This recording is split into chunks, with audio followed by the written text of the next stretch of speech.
So tonight we have Benjamin Park, Associate Professor of History at Sam Houston State University. He has a BA from Brigham Young University in English and History, as well as a MSc in the Theology of History from University of Edinburgh and the University of Cambridge, where he got his PhD in history. Ben is, how long, I'm trying to remember, when you were at BYU? I graduated in 2009. Okay, 2009.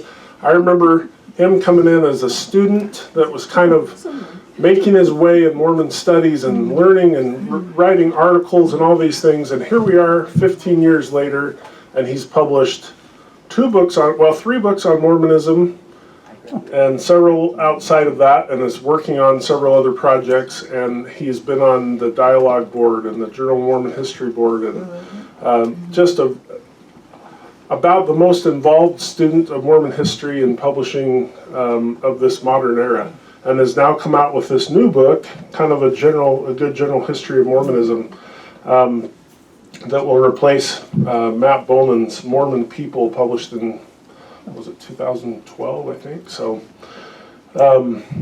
anyway, his other great book that we have tonight, if you're interested, is, The Kingdom of Nauvoo, which was kind of the first serious look at the history of Nauvoo after the release of the Joseph Smith Papers and the Council of 50 Minutes, and a lot of other primary sources that had previously been unavailable to the historians writing about Nauvoo. So copies of that available here tonight if you'd like. And then the last one is, he was the editor of, speaking of Michael Quinn, a collection of essays on the legacy of Michael Quinn called DNA Mormon. We have a couple copies of that as well tonight. So without further ado, I give you Benjamin Park.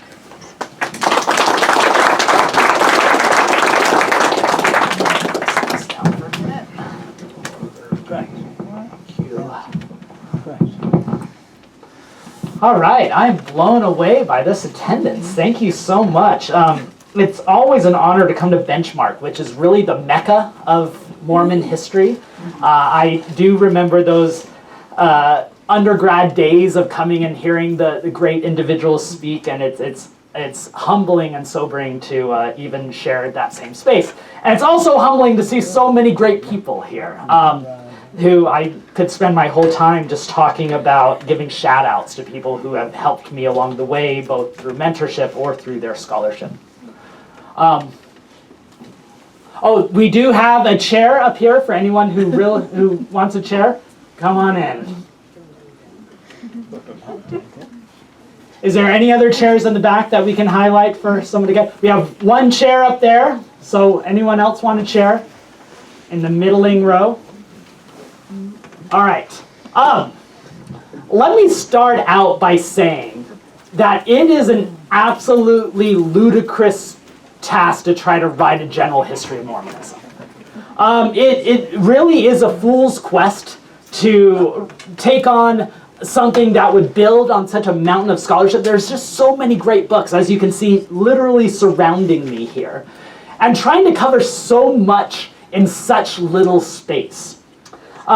And further, there's already so many excellent surveys of Mormonism out there. I flinched when Chris mentioned that this would replace Matt Bowman's book, because I don't think it does. Matt Bowman's book is phenomenal. So is Leonard Arrington and Davis Bitten's. So is Glenn Leonard and James Allen's. There's so many great books, and it's just humbling to share a shelf with them.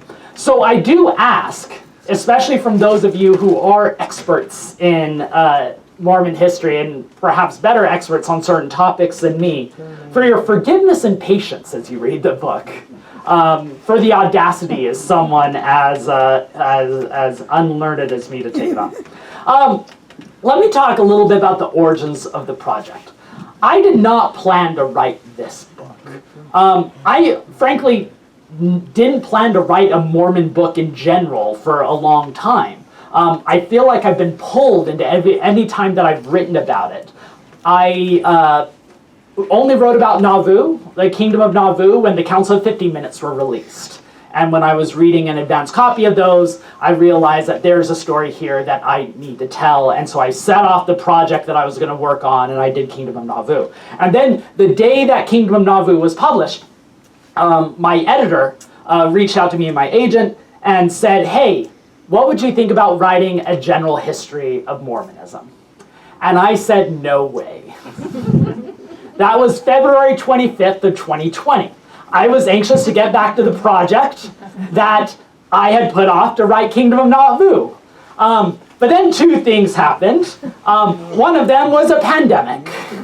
And that pandemic made it impossible for me to go do the archival research that I needed to do on that project. And I realized, okay, now is the time that I could write this, but I had to justify it in a certain way, because from a press's perspective, the only thing that is necessary to justify a new book on something like this is, well, the old book has gone through its publication cycle. It's not being sold as many times anymore. And that makes sense if your goal is to, sell books and make money. For a historian, that's a lousy excuse. Because as you know, you don't want to write another book just because the other book is old, because those other books are so great. So to take on this project, I realized I had to find an angle that I felt was worthwhile. I started out with, okay, there are three focuses that I could have, three points of emphasis that draw from my own background that I could highlight. So I wanted to look at intersections that are crucial to American religious history, but can be shown through the Mormon experience. And so I want to look at the tensions between church and state. I've always been very much a political historian and political culture. So I wanted to see what the Mormon story would tell to that. I was also interested in faith and intellect. Right? I've also been interested in intellectual history. So I wanted to see how saints encountered some of the major intellectual problems of modernity and how those related to the broader America. And then finally, obedience and dissent. And that one was more personal for me, because I had lived through a time where I've seen lots of my friends or family go through various stages of their relationship to the Latter-day Saint institution. And I wanted to give some background for that. I wanted to see how those tensions played out throughout the history. And so soon, those were the themes that I wanted to focus on. And soon I realized that there was a thesis forming. And it was a thesis that was grounded in my own experience, in my own day, but I wanted to trace throughout the past. And the thesis was Mormonism as a product of 200 years of culture battles, of culture wars. We are now living in a time of divisive, partisan bickering and divisions. And it seems like sometimes we say unprecedented, when in reality, America and Mormonism has always been driven by internal and external divisions. And so I wanted to give a genealogy that would bring us to this age of fracture. I thought that would be a message that could speak to our present moment. Now, I had a number of advantages at my disposal that previous historians writing a survey might not have. A number of new sources that have been made available. All the great sources have been made available by the LDS Church Archives over the last few decades. Not just, the Joseph Papers Project, but I'm thinking about the Lizar Snow Discourses, the Emmeline B. Wells Diaries, the Relief Society Minutes. So many sources that you can capture things like the women's experience that would have been a bit more difficult in the past. In the 20th century, you have Amy Brown Lyman's records, you have David O. McKay and Spencer W. Kimball's journals, things that can give you a perspective that we could only speculate on before. We also have so much more scholarship, just in the last decade, on 20th century Mormonism. And so I wanted to be able to focus a majority of my book on the 20th century. So you'll note that it's a 10-chapter book. Chapter 5 starts at 1890. So majority of the book is on the 20th century. And that was a deliberate choice because I felt that was the ground that I could build on from the most recent decade of scholarship, because I could spend the rest of the night just talking about the excellent books and articles that have come out on those topics upon which my book is drawing. And then finally, as I mentioned before, I think that this message is one that can reach an audience trying to make sense of the world we're living in now. If you think about Matt Bowman's excellent survey of Mormonism, the Mormon people, it was written in the middle of the Mormon moment, right? This time where Mormonism was finally being accepted on mainstream society and mainstream culture, even if it might be mocked a little bit on the Broadway stage. But at least they're one of Americans. They're lovable, even if they're still doofuses. And so it's almost like it was a moment of celebration for Mormonism, that they finally came into focus, allowed to be on stage. We're in a very different time now, post-2012, post-2016, post-2020. And I wanted a book on Mormonism that can reflect that. And of course, an advantage I had were so many great friends, many of whom are in this room, who could offer help along the way. Any author working on a book also has to decide who their primary audience is going to be for a book. There's always a dream that you can reach all the audiences out there. But that's a fruitless dream. If you do something like that, you're not going to reach anyone. So I had to make a decision of who was I going to write this book for. And it's close, but I do have kind of a tiered list. If I have a 1A and a 1B, the 1A is I wanted to write it for people who not only didn't know much about Mormonism, but maybe did not care about Mormonism, or did not believe that Mormonism played a crucial role in American religious history. And I wanted to convince them that you can't understand the American story without understanding the Mormon piece of it. That puzzle is incomplete without that Mormon piece.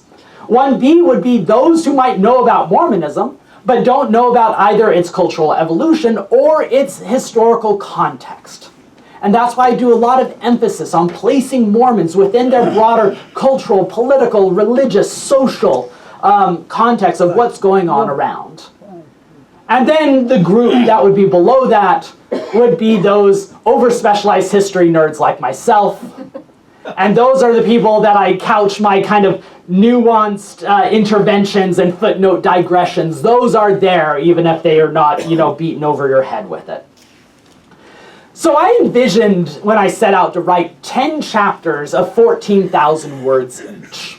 It was going to be a 140,000 word manuscript.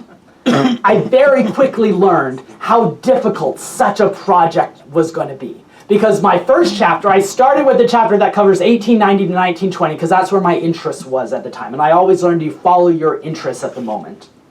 My first chapter clocked in at 30,000 words. And not only did it clock in more than double what it should be, but I got to the end and I realized I hadn't even mentioned World War I. And so I sent a frantic email to my editor. And I'm like, hey, can I have 200,000 words? And he goes, no. And we ended up, a little bit in the middle there. But it was a quick lesson for me that I realized that I had to be both disciplined and focused in what I include and what I engage. That I have my central argument, and no matter how fascinating or how much I love a certain figure or history or anecdote, if it did not fit that narrative, it gets cut. And I had entire sections that were cut as a result. I had an entire section on Joseph Smith III and his pacifist response to World War I on the cutting room floor. I have an entire section on young women's journals in the 1940s and like the coming of age that just ended up not fitting, unfortunately. And so instead I had to focus on who are the characters, who are the people, what are the events that can push this narrative forward. Some of these characters may span multiple chapters. Amy Brown Lyman, who is one of the heroines of the story, has a rise and fall story that goes across several chapters. Others have a rise and fall within a single section. It just depends on where the sources are. I also had to be careful of what my editor would often call potted history. Meaning that, when you take a plant and you just kind of plotted in the ground and you don't make sure that it fits and kind of sticks out like a sore thumb. I'm not a green thumb person, but this is the analogy he told me. I realized that sometimes I was trying to fit in, contextual historical interventions. And he had to emphasize to me, if it doesn't fit into the story, it sticks out. And you have to cut it. And that was hard. It's hard to kill your darlings, your words. You bleed over those paragraphs, and they end up being cut. And then I stay up at night and cry into my pillow. That's another story. And I also wanted to drive the story by characters. Make sure that they have character arcs, that there are suspense, that there are surprises. And I wanted to have figures, especially those figures who have documented sources that I can use as a skeleton of the story, that I can touch base with as I move through these different moments to make sure that these episodes are grounded. For instance, Lucy Mack Smith's memoir serves as a skeleton for the first couple chapters. I happened upon Phoebe Pendleton Woodbury, who is this unknown Mormon woman in 1850s Utah, she's an adult convert, moves out to Zion, is distressed that none of her children follow her, so she sends them letters frequently detailing what's going on in Utah back. And those letters are a treasure trove to understand the 1850s, 1860s Utah from a woman's perspective. So I use those as a skeleton for the chapter of early Utah. When I get to later Utah, I have the diaries of people like Emmeline Wells and George Q. Cannon. When I get in the mid-20th century, I have Juanita Brooks and B.H. Roberts and David O. McKay. When I get to 1970s and 1980s, the Leonard Arrington diaries, of course, are crucial to understand. He was a hotbed of gossip in Salt Lake City, and so you can get so much from that. And then on the modern day topics, Carrie Prey and Jen Smith's volume of LGBTQ voices was crucial to putting flesh on the stories of those debates. And so I could not dig into a topic if I did not have a voice through which to tell it. Especially voice of those living on the ground and not just in, church headquarters. All right, how am I doing on time? Not well. I'm going to grab my book real quick. I'd like to give a couple tastes of what, how I'm trying to weave together individuals into the story. So I have a couple examples that I'd like to do here as a reading. For instance, when I discuss the origins of Mormonism's racial restriction, I wanted to make sure that it was framed not through Brigham Young, who's proclaiming it from the pulpit, but from an African American member who is experiencing it. So I framed that subsection around Q. Walker Lewis. And so here's from the section, after I talk about the dispute that Brigham Young and others are having over interracial marriage, both over William McCary at winter quarters, and then when they hear about Enoch Lovejoy, Enoch Lewis, Walker Lewis's son, who had intermarried. And so Walker Lewis is a black convert in the Boston area. Oblivious to these discussions, Lewis personally informed Wilford Woodruff of his intent to gather to Utah in 1850. The move involved leaving his network of activists, his abolitionist heritage, and even his immediate family. Not knowing what was before him, he prepared a final will and testament, passed all his belongings to his family, and set out for Zion in the spring of 1851, alone. Lewis's time among the Mormons was short. The people were as alien as the environment, and the culture as oppressive as the weather. Having left one of the largest hubs of free African Americans, Lewis now found himself in a territory with only around 24 free blacks. More odiously, having previously surrounded himself with anti-slavery activists, he now lived among enslavers. Several of Utah's most prominent men brought their chattel practice from the South, including Charles C. Rich, an apostle from Kentucky, who enslaved around a half dozen men and women. Abraham Smoot, a Salt Lake City bishop, enslaved a woman named Lucy. There were around 50 enslaved persons in the territory by 1851. The final nail in the coffin came when the territorial legislature met during the frigid first months of 1852. And then I discussed Brigham Young and his proclamations on both slavery and a racial curse for a couple paragraphs. And then I bring it back to Lewis. It is unlikely that Lewis heard a rationale for these changes from church leaders. If any of the apostles met with Lewis during his Utah sojourn, none chose to record it. Perhaps they could not bring themselves to face the Mormon elder who no longer had a place in their kingdom, not Parley Pratt, who had baptized him, not Wilford Woodruff, who had urged him to gather, and certainly not Brigham Young, who only 5 years earlier had praised him. Lewis, who had dedicated decades to celebrating his African ancestry and fighting for racial equality, discovered his church had formally cursed both. Repulsed, Lewis fled Zion and returned to the east. Not that young-minded. The prophet boasted later that year that the legislature's actions had, quote, nearly freed the territory of the colored population. His sermons and the church's policies had the desired effect of defining their empire's racial boundaries.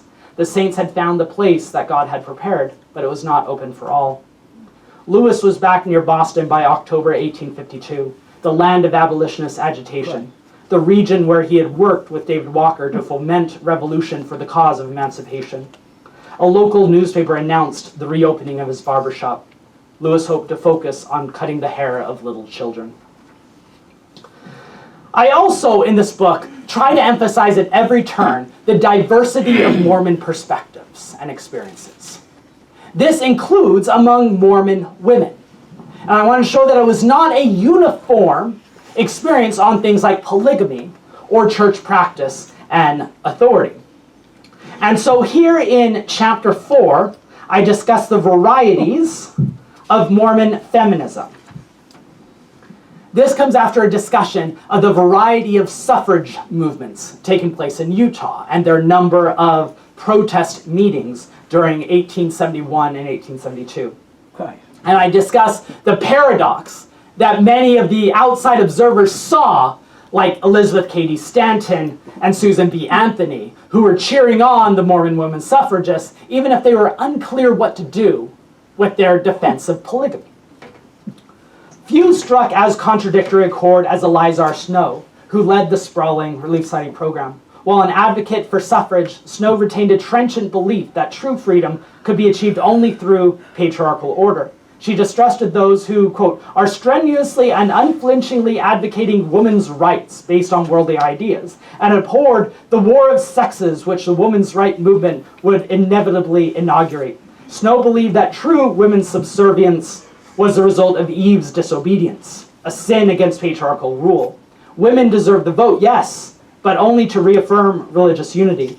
She insisted that male authority, not to mention polygamy, was paramount. Some Mormon women were more open to reformers, however. Emmeline Wells, whose marriage to prominent leader Daniel Wells had elevated her to elite society, was animated by Stanton and Anthony's lectures. Woman should strive to attain an equality with man and to train herself, she argued, to fill any position and place of trust and honor as to appropriately and with as much dignity as her brother. Wells also drew ideas from agitators like Margaret Fuller in defending self-dependency. A woman should not become subservient to her husband, but rather maintain rights and privileges peculiar to their own. Such a message seemed especially important, given that her plural marriage featured a husband who was often emotionally and physically distant. Then I talk about the founding of the women's exponent, and then I go, the other Mormon women lacked Wells's optimism. Fanny Stenhouse, an English convert who migrated to Utah with her husband in the late 1850s, found liberty outside the faith.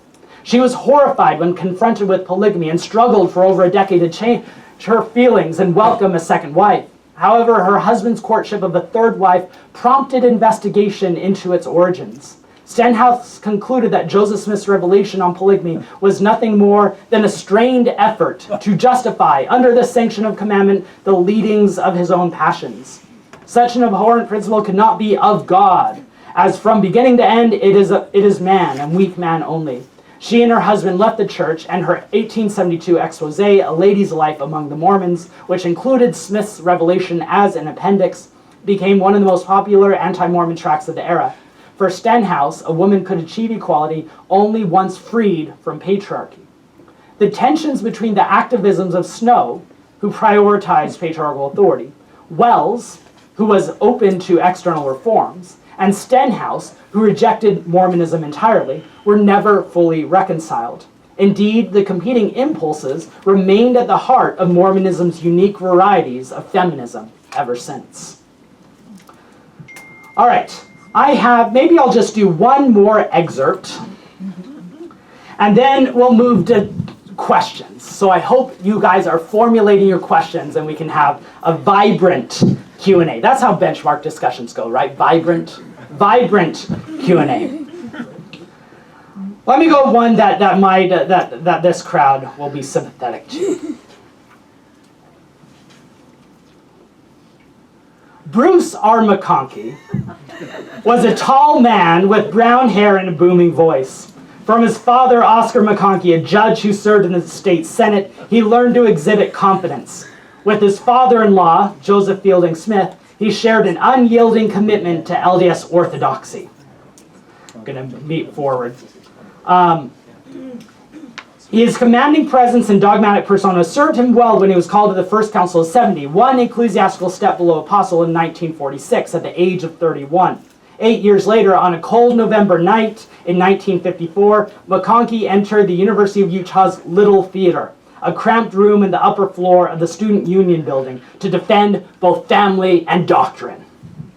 The meeting he crashed was for the swearing elders, an informal group of Utah academics who gathered monthly to debate Mormonism's history and ideas. Their ringleader was Sterling McMurrin, the same educator who had attended J. Reuben Clark's Charter Course Address callback.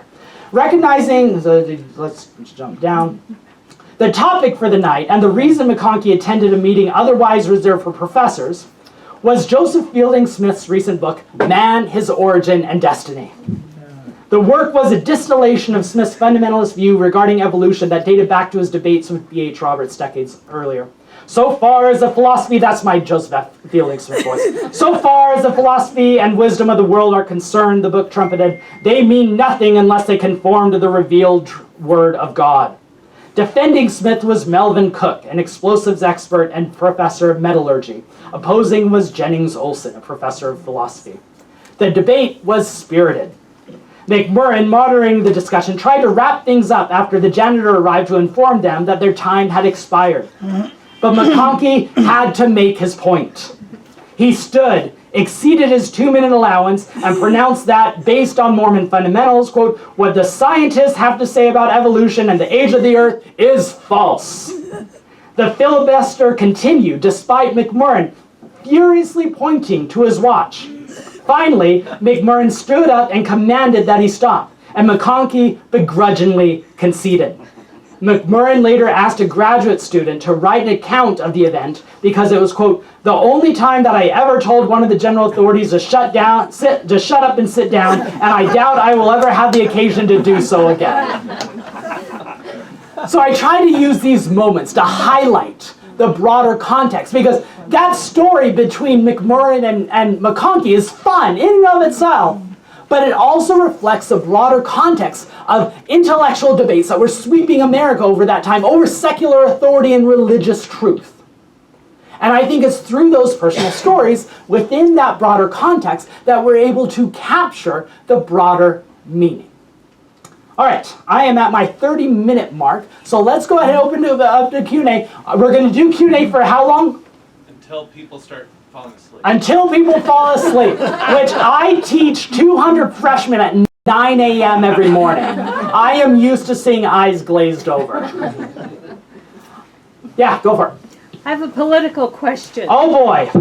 Here's your specialty. What's the time? All right. Okay. As I understand, Utah, being a slave state, was highly democratic during that 1800s period.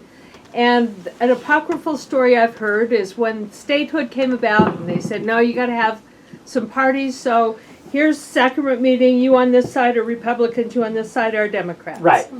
What happened to the Democratic support in the Mormon Church so that by the 1930s they abhorred Franklin? So the question is, the story of after Utah gets statehood, this folklore of leaders going around and dividing congregations, you will vote Republican, you will vote Democrat. Edward Leo Lyman's recent book on statehood, published with Signature Books, kind of shows that folklore story probably didn't happen, but there is a broader anxiety that kind of is true. It's like the folklore stories. Folklore scholars often say, the story is false, but the meaning is true. Because what happens, one of the reasons why Utah is able to achieve statehood, and I dig into this a lot in the book, is that George Buchanan and other church leaders start making a political calculus with national political parties who are also seeking new alliances. The Republican Party in particular was looking to shore up its support in Western states. They had been, they had had a national political dominance for several decades until the 1880s, and then they start losing to this resurgent Democratic Party. And they were like, well, if we're going to maintain power, we're going to have new sources. And one of the ways they do that is they look out to all these Western territories that are not states yet. And if we can turn those territories into states and make them Republican states, that's going to return our national prominence. The problem with Utah, of course, was that the Republicans were the foremost opponents of polygamy for decades. Right? You all know the story, the twin relics of barbarism as part of the national platform for the Republicans in the 1850s. So what do? Well, you have meetings, and thanks to the LDS Church releasing George Buchanan's diaries, we have records of these meetings where George Buchanan is meeting with the Republican operatives in Washington, D.C., planning out this shift. But so for Utah to maintain that political support, they have to have some Republican backing in the state to justify the Republican Party's intervention. The problem, of course, is that Mormons hated the Republican Party in the state. So it wasn't so much that leaders would go around and say, half of you are going to vote Democrat, half of you are Republican, as much as some apostles went around and said, well, some of you, please vote Republican. And you had several Republican leaning leaders like Joseph F. Smith and others who are sent on missions throughout the territory to kind of urge a bit more Republican support, because that's the party that needed more support in the state. And that inaugurates, there's a fascinating story that I dig into in the book, and that inaugurates several decades where there's an awkward imbalance where a majority of church leaders at the highest levels of the hierarchy leaned Republican, but a majority of church members leaned Democrat. And nowhere was that juxtaposition more stark than when FDR and the New Deal was on the ballot in the 1930s and 1940s. And every time FDR ran for the presidency, J. Reuben Clark and Heber J. Grant would write an editorial in the Deseret News and say, don't vote for that heretic who's bringing socialism to our shore. And every election, FDR would win in a landslide in Utah. But what happens is you start seeing a cultural shift. I talk about J. Reuben Clark as kind of the spearheader for this, who lays a foundation, plants the seeds, whatever analogy you want to use, metaphor, analogy, whatever. He's the one that lays the foundation that eventually starts saying that you can interpret Mormonism in a way that supports the Democratic world or the Republican worldview. And then people like Ezra Taft Benson and others take advantage of that in the later decades. And then the main shift, of course, happens in the 1960s over debates over civil rights movement and the other culture wars in which Utah, upper-class white Utahns followed the same general trend that you find in maybe American southern states. Or maybe other libertarian states in Montana that are also doing this shift from the Democrats to the Mormons, or to the Republicans. They did not move towards the Mormons in Montana. So what I'm trying to say then is there is both an internal dynamic going on to that political shift, people like J. Reuben Clark and Ezra Benson and Cleon Skousen and others who are pushing for the change. But there's also an external dynamic that also needs to be understood of the political transition taking place across America during those same decades. And that's why we see the loss of Democratic support. Thank you. Yeah, Eric. So one of the things I really have enjoyed as I've just started to dig in is giving voice to less prominent members. And so I'm curious, what does that wrestle like as an author? What are the factors that contribute to your choice about which voices to include? And of course you can't include all voices and you don't have data for all the voices. Right. Thinking specifically of the Indigenous BYU student Lacey Harris. Yeah, it's a great question. So the question is, how do you balance getting these voices from the margins when you don't have as many sources and backing. And that definitely is a major problem. One of the great things is Mormonism has produced records over the generations that help us get the perspective of the lived existence. So we may not have diaries from those who aren't leaders, although we have plenty of diaries from non-lead people as well. But we do have records of church attendance. We do have records of political participation. So sometimes you have to broaden your scope. But in the example of Lacey Harris that you bring up, an Indigenous student at BYU during the 1960s who later becomes more of a prominent Ute spokesman within the Utah community, I'm lucky he wrote an essay for Dialogue on how to be Mormon and Native American. And whenever I find those types of texts, I cling to them for dear life. It's like when I was at the LDS Church History Archives and I was reading those Phoebe Pendleton Woodbury letters. And I'm like, all right, here's a perspective that we typically don't see. I'm going to zero in and I'm going to touch back on here. Because we have so many records from the elites, from the leaders, from the prophets. And guess what? Those are the people that a lot of the audience want to hear from too. So you kind of have to fit that as well. But I try to make sure every subsection has at least a few voices from the non-elite spheres. And I often try to give them the last voice the last word in these sections to kind of ground it in reality, because otherwise it's hard to see where kind of the high-level activities of the church fit in the lived experience of Latter-day Saints. So finding the few examples, thinking broadly of what can count as evidence, and when you find those records, being willing to transform your narrative to fit them, because it's not enough just to sprinkle in these marginalized characters. You have to see how those marginalized characters can shape your narrative. So it's a matter of prioritization too. Yeah, Carrie. You talked about a lot of the stuff that you had to cut out.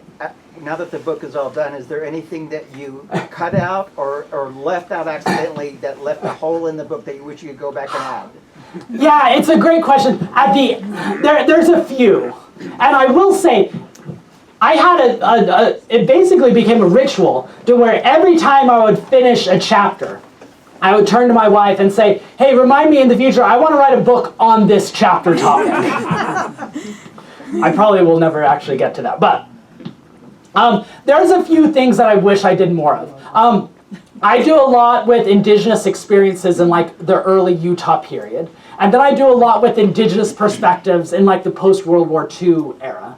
But I ended up not finding a way to include a lot of Indigenous experiences and perspectives between like, say, 1880 and 1950. And that's a failing on my part. I wish I would have found ways to keep more of that material there. Let's see, what else? I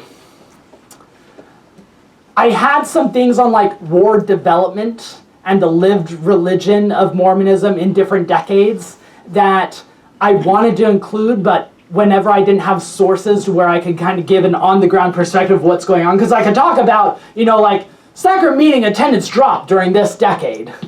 But unless I could kind of tell the experience of so-and-so went through these experiences and decided to stop going, I felt like I couldn't really include that broader story without that experience. So those are two examples. I wish I could have, there are some holes where you might not see the racial minorities play up as much as I would have liked. And yeah, those are a couple. Thanks. Yeah? This is actually kind of similar. So, you had to kill some darlings, but did you baptize for the dead darlings? Can I resurrect them? Yeah, like, yeah.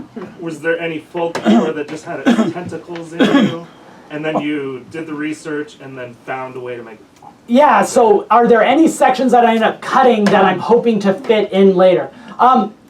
Yeah, there's a few things. Luckily, things on D. Michael Quinn and the History Wars, I found a venue through elsewhere, both through the D. Michael Quinn volume and the writing there, and like I had a dialogue essay on the September 6th thing. That was all material that were like, okay, I can write 2,000 words on the September 6th here that I can now remove from the book because I can just, point to that essay.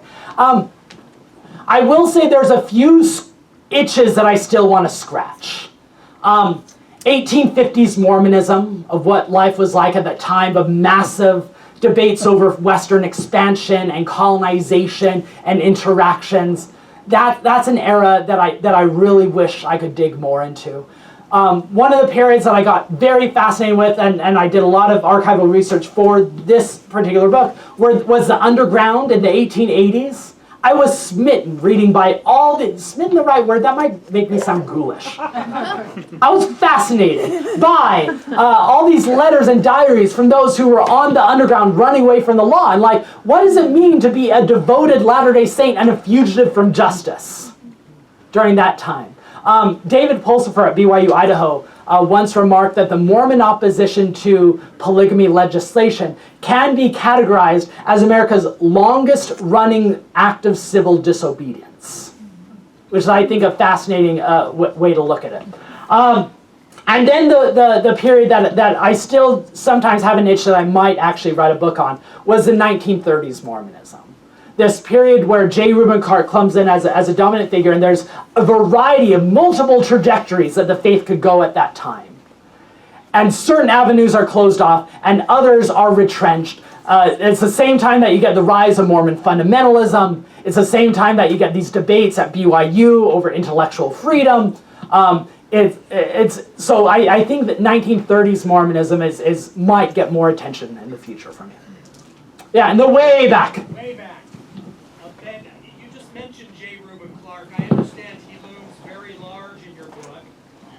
To what do you ascribe his meteoric rise to LDS leadership? Yeah, it's a great question. So the question was, how does J. Reuben Clark come to be such a dominant figure? Because he is a major figure in this book. One of the historical interventions I try to make in this book is that modern Mormonism is really created in the 1930s by J. Reuben Clark. And the irony of that is that until he joins the First Presidency in 1933, he had never held a leadership position in the faith. There's one thing, his skill. I mean, he was one of the most brilliant minds Mormonism ever produced. And he had not just an intellectual skill, but he had a commanding presence and an organizational dynamic to where he knew how to make change. In part because he had been working for the government for decades doing systematic change, whether it be as the solicitor or as an ambassador to Mexico or as a major lawyer leading major firms in New York City. So I think you have this guy. Why he has that rise, I think I might be placing too much in this one anecdote, but I think it fits. That Heber J. Grant is at the funeral for his counselor in the First Presidency that's opening up a spot. And he turns, John Winder, who dies, I think that's the counselor dies, and he turns to his other counselor, and he says, I think I want to call that ambassador to Mexico as the next counselor. Which, that's an anecdote that fits a broader story of mine, or idea of mine, that I think Heber J. Grant was often taken by brilliant, organized, and accomplished men. He was one that trusted the experts, which led in certain directions in the 1920s to where you have records of him meeting with BYU administration in the 1920s, and whenever they would bring up difficult topics that had previously gotten them in trouble with Joseph F. Smith, Heber J. Grant would basically be like, well, I don't have a degree, you guys are the experts, I trust you. And so I think he looked at J. Reuben Clark as an expert of modernization and bureaucracy. And so J. Reuben Clark comes in 1933. It's incredible how much you can chart the specifics. He joins the First Presidency. I mean, he gets the call a couple of years earlier. He has to wait until his ambassador role is done. He joins the First Presidency at the April Conference of 1933. In June of that year, he writes a series of memos that fundamentally transform the church organization. A series of memos that transform the youth organization, a series of memos that lay down why the church should not participate in the New Deal social efforts, a memo that denounces the fundamentalists that eventually leads to what comes to be known as the Third Manifesto. And you can almost start in that summer of 1933. I always want to go back to the 1800s. That's where I'm more comfortable. That summer of 1933, J. Reuben Clark charting this movement that takes a while, but he has the persistence, the skill, and the devoted followers, right? The Clark men, the McKay men and Clark men versus divisions that you see Harold B. Lee, who follow in his footsteps. And I think that's one of the reasons why he takes such a large role. Yeah, Barbara. Speaking of 20th century Mormonism, Yes. the Quinn memoir came out. You were completing this book, and I'm just wondering how having that manuscript shaped the story that you were telling. Yeah, so much. So the question is the Quinn memoir, just released. Buy it tonight before you go home. And attend the event here on February 1st too, because that'll be great. I wish I was still in Utah. The Quinn memoir is such a poignant expression of so many central tensions of modern Mormonism. Quinn, born of Chicano heritage, of a father who tries to distance himself from his Hispanic past, realizes that he has homosexual feelings very early and tries to square that with the faith and decides the only way to do that is to be an uber faithful Latter-day Saint. And then, of course, the conflicts over faith and history. So I use his memoir, because Barbara was very kind in providing the manuscript early on, at all these crucial points, whether it be debates over the family. You can talk about D. Michael Quinn discussing his family, attempting to make things work once they arrive at BYU. Whether it be the Latter-day Saint prophets talking about homosexuality, and the large number, I was often struck by this, the large number of mixed orientation families in Mormonism who take a prominent role and voice, and D. Michael Quinn represents that. The fights over faith and history, of course. The issue of politics and the ERA. D. Michael Quinn speaks to all of those issues in very candid and often sophisticated ways, in ways that I think are a crucial touchdown, which is why I truly believe that memoir is an important contribution not just to understand modern Mormonism, but a lot of the crucial issues of American religion writ large. Not good enough? Thanks. Other questions? How's that for an endorsement? Yeah, in the way back. Yes. You mentioned that you talk about Indigenous relationships with the church and stuff, and like that. Do you delve very much into, I guess it'd be manifest destiny and the church's idea of that, because they did a lot of the takeover of the country from the natives, from Logan all the way down to Yeah. Bland.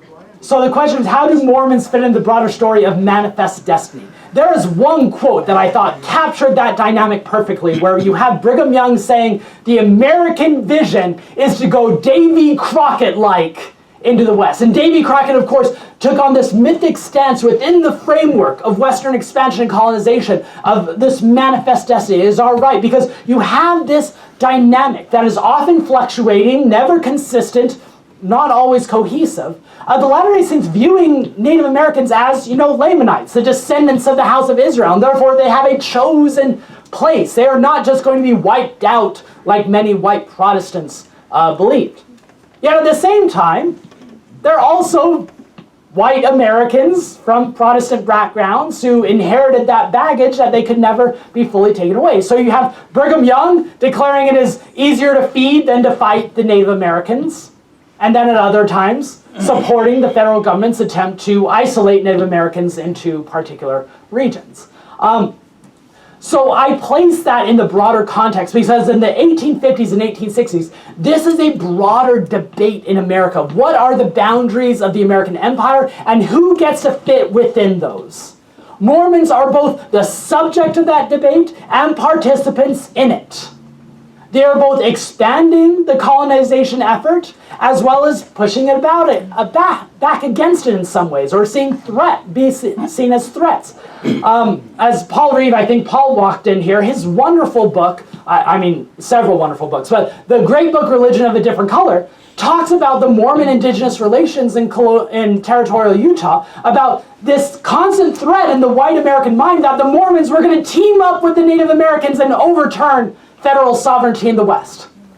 A conspiracy that wasn't without some evidence, but it could also overstate how much overlap there actually was with the Mormons and Native Americans. So I talk about, in my book, I have a small section where I discuss the Bear River Massacre. and how in the wake of the Bear River Massacre, you get a lot of Mormons in Utah end up supporting the new policy to revoke indigenous lands, move them to reservations, and in the end, white Mormons mostly fit into the broader story of white colonization, even while still having some nuances and particulars for the faith. All right, maybe one more question. Then I want to close with one more brief read. I want to read the epilogue from the book, and then we can have some refreshments, because I'm sure you're sick of me by this point. Gary. With this book, whatever else, it seems that you're writing about your family. And so I'm wondering if what are some of the episodes, as you were working on this project, that you found yourself responding to emotionally? Yeah. Either anger or sorrow or pride? That's a great question. So where in this book that really is written about my family, my community, where do my emotions get involved? There's several places, because I mean, I have, like I'm sure a lot of people in here, I can trace back my pioneer heritage, like many of you, to Nauvoo and other places. And I was raised listening to stories of my ancestors. If you look at the famous picture at Promontory Point when the two railroads meet, my ancestors in that picture. There are a variety of moments. I mean, dating all the way back to discuss, there is family lore within my family about how my great-great-great-grandfather entered polygamy, right? And how they viewed it as a spiritual mission, and how that might have actually mixed with reality. That was sometimes, but there's enough distance there to where I thought it was fine. Talking about the rise of Mormon conservatism, especially, in the Mountain West and Idaho. Those are my families that are, my family never joined the John Birch Society, but let's say that they were Birch adjacent. They were friends with benefits with the Birch Society. But perhaps the parts that was most difficult for me to write about were two. One, the debates over intellectual freedom in history during the 1970s and 1980s. Because, I mean, all of us in this room, I imagine, have a special connection to Leonard Arrington and Arrington's Camelot. And we take those issues personally. I think I sent a draft of a chapter to you, Gary, and I'm like, am I too harsh in this chapter? And he responded, he's like, actually, I sympathize with you, so I'm not the person to ask. So that was difficult. And I had one moment to where I narrate the September 6 issues, and then I close that section with when Laurel Thatcher Ulrich's invitation was revoked from speaking at BYU. And I quote Leonard Arrington and Laurel Ulrich, who basically say, historians get the last word on these debates, though. And my good friend and great scholar, Patrick Mason, read the draft of that chapter and said, aren't you the one that are trying to put in the last word there? Don't you have a bit of a goal here of giving the historians the last word? And guilty as charged. And then the final issue, of course, was writing about my own day. It was so hard to write about the 21st century to me. Both because as a historian, I want more distance from the time that I'm writing about. I also want more distance from the people I'm writing about. It's scary to write about people. Like, okay, I'm going to get a bit personal here, so this just stays between us and whoever watches the video later. There's no one who intimidates me more in the world than Laurel Thatcher Ulrich. She's the most brilliant person and accomplished historian that I've ever met. It terrifies me that she's a character in this book and she might read it at some point. Like, that keeps me up at night. But even more, dealing with issues that shaped my own life. Like, I discussed the protests against Proposition 8. I was at BYU while Proposition 8 was a thing. And I remember seeing my fellow students protest against it. And that struck me, and I had a hard time staying detached about that. And I worried about, am I, being a bit too presentist or committed or invested in this history? Historians are supposed to be detached and objective. Sometimes the myth goes, which we know isn't true. But in the end, I realized that to make this story relevant, I had to take a stand on certain issues.